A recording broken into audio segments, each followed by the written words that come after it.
Moi, je parle sur ma chaîne de Christine de Pisan, qui est une autrice féministe au Moyen-Âge, qui parle de l'insécurité dans l'espace public pour les femmes et qui dénonce le viol. Et on est en 1405.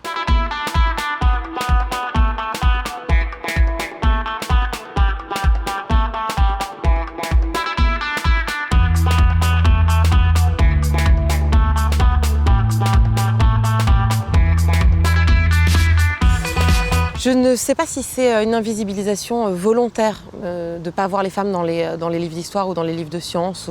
Je ne sais pas si c'est volontaire ou si c'est un conditionnement systémique qui fait que on en a moins parlé, elles ont semblé être moins importantes ou avoir moins apporté. Si on montre ces femmes-là, on ouvre la voie à toutes les femmes et à toutes les jeunes filles pour faire ce qu'elles veulent et leur dire tout est possible. On peut constater avec tous ces parcours que je mets en lumière, que les droits des femmes sont toujours remis en question.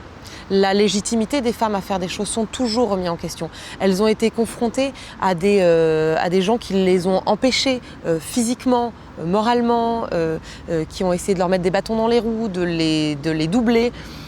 Et qu'en fait, elles ont quand même réussi à faire les choses. Donc il faut, nous aussi, qu'on continue à perpétuer cet engagement, ce combat, et qu'on ne lâche pas l'affaire. C'est donc à partir de cet ouvrage qu'elle démarre véritablement sa carrière de femme de lettres. Homme de lettres. On dit femme de lettres maintenant. C'est mieux.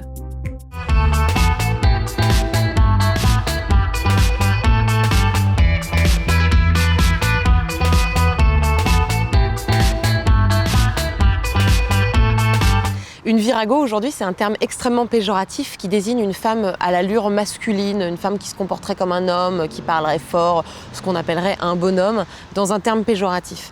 Or, dans sa définition originelle, une virago, c'est une femme forte, courageuse, une héroïne, une guerrière. Bizarrement, ce terme s'est transposé au fur et à mesure des siècles, tiens donc. Et c'est cette définition initiale que j'ai envie de rétablir.